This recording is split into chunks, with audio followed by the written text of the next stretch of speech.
Louise Bagnall, you have a short film, Late Afternoon, which recently was shortlisted at the Oscars for the Best Animated Short Subject category. It's a very beautiful film, very touching film. Where did the idea from this film originate?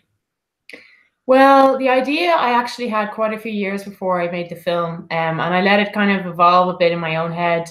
It was kind of inspired, I guess, from I had a desire to make a film about a woman's inner life, to really show kind of an inner world. And then also on the other side of it was the character in particular of Emily was inspired by my own grandmothers, who I knew as a child, sorry, of course, but they had died before I became an adult. So I always felt like I kind of missed out on getting to know them as, as a whole, entire, what happened in their childhoods, what happened as they grew up. I never really kind of got to know that. I only ever saw them as my grannies. So for me, it was kind of also a way of thinking about, how to explore that in a film. And I'm wondering, was with your grandparents or your grandmothers, was the dementia aspect, was that also going on with them as well? No, they didn't actually have dementia, but they did have. I mean, both of them. As you get older, and there's different things wrong, and you're on medication. Sometimes there's it's very easy for people to get confused. So I did see a little bit of that kind of confusion. But it was never actually dementia or Alzheimer's. So I never had to deal with that. But it's certainly something that I have read up about a lot, and I've seen a lot of things about it in the last few years. And it was part of what I wanted to make the film about as well. And you mentioned that you were drawing that your grandparents had passed away when you were very young, before you became an adult.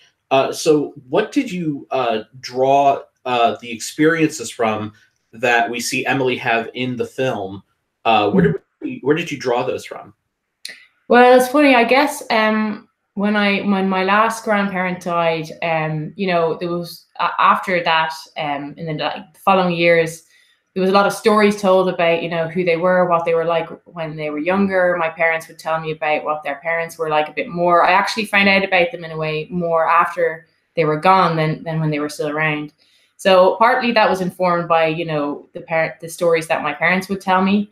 And then it's also partly my own childhood, growing up in Ireland, and, I have cousins down the country, and I would remember in the summer going down to the country for like a month at a time and cycling with my cousin to a nearby, lake.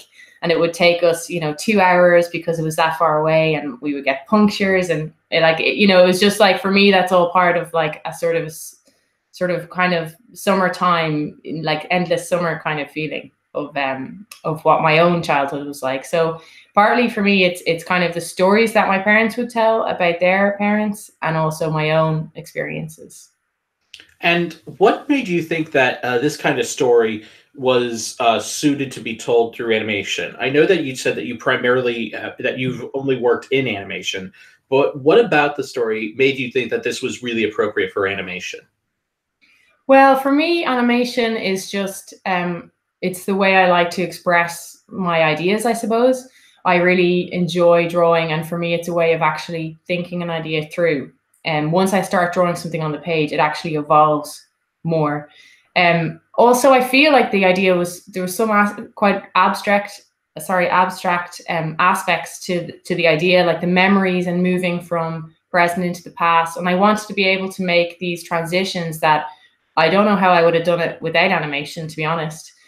So that, there's a kind of a fluid momentum and a movement, and even a kind of a sort of a warping happening when you're in the memories, that things aren't quite clear, or the clarity isn't quite the same as in the present day. So for me, animation just allowed me to kind of really explore this feeling of flow and momentum, and then also to kind of be able to show these abstract ideas, like memories, like your inner world kind of thing. So it was just a nice way for me to express that. And then also you can really play with things like color.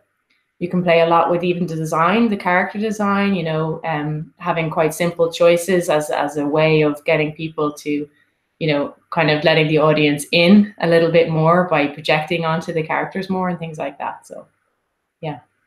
And I'm also curious as to what was it? I'm sorry, I'm just blanking there for a second.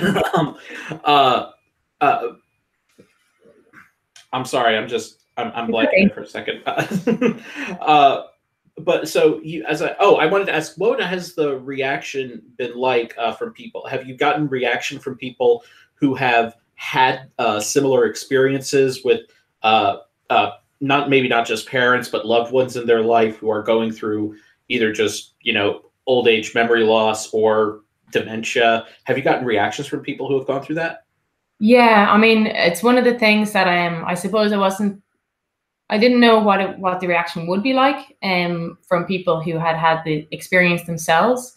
But being at some of the screenings at festivals and things like that, almost always after every screening, there would be somebody coming up to me afterwards who wanted to tell me about their own experience. And, you know, there's so many people who've been affected by this. It's kind of shocking, actually. And there's so many different stories in terms of, like, you know, it could be a grandparent that they remember when they were a child. It could be their own parents.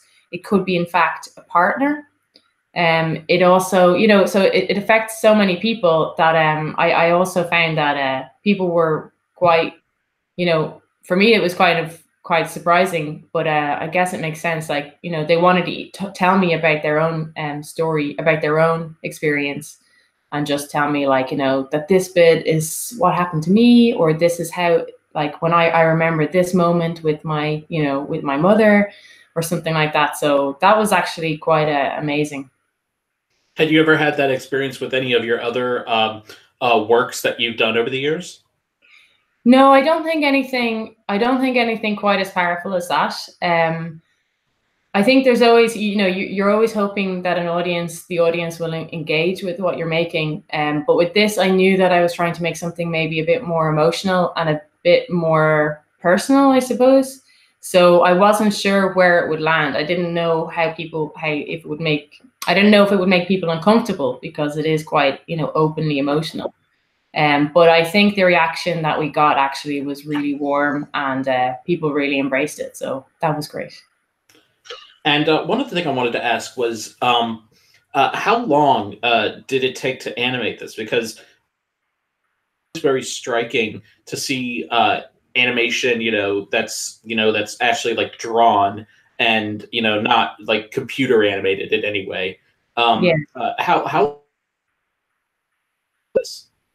Well, it was definitely a challenge animating in 2D. We do use computers for the animation, but we're drawing into the computer. But it's still definitely very challenging. There's a lot of work to be done figuring out sort of the scene before you even started to draw it, because you need to make sure that every single time you're drawing something, it's correct. So we did a lot of previs passes with cameras.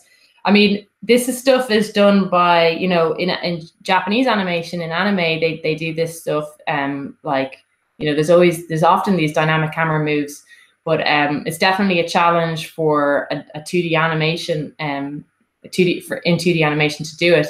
So one of the things that we had to do, for example, was we had to animate a lot of the drawings on ones instead of twos, which means that instead of having 12 drawings for every second, you're doing 24. And that was to match the timing of the camera, because the camera was moving on ones. So there was a lot of like sort of extra sort of flurry of work to be done, especially on the more complex scenes.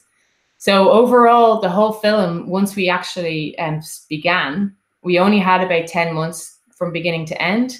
So I'd say the animation probably took maybe at least 5 or 6 months in there, you know, kind of between the actual blocking in of the animation all the way through to rough, clean animation, and then color. So yeah, it was a big chunk of the work was the animation, for sure. And one last thing I wanted to ask is, so I mentioned earlier that late afternoon was shortlisted for the upcoming Oscars for the Best Animated Short category. What was your reaction to finding out that you had made the shortlist? I didn't know what to expect, to be honest. I didn't really think about it. I didn't want to think about it too much. There was a lot of films in the long list, so I didn't really know what the decision was going to be. It was amazing though finding out, and it was great to be able to share it with the whole team. There was a lot of we found out, I guess it was quite late in our time here, so it was about 11:30 at night time when I found out. So I found out and I thought, oh, that's great. And then I went to bed, and then the next morning it went crazy.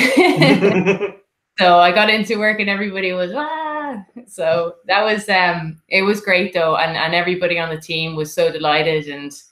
And, you know, and it's just, it's lovely to know that the film has been noticed and that it has been seen by that many, like, you know, by a lot of people. And obviously this is great, even just so more people can find the film and watch it. So yeah, everybody was just really excited about it over here.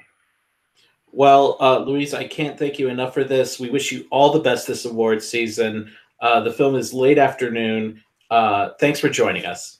Thank you. Bye-bye.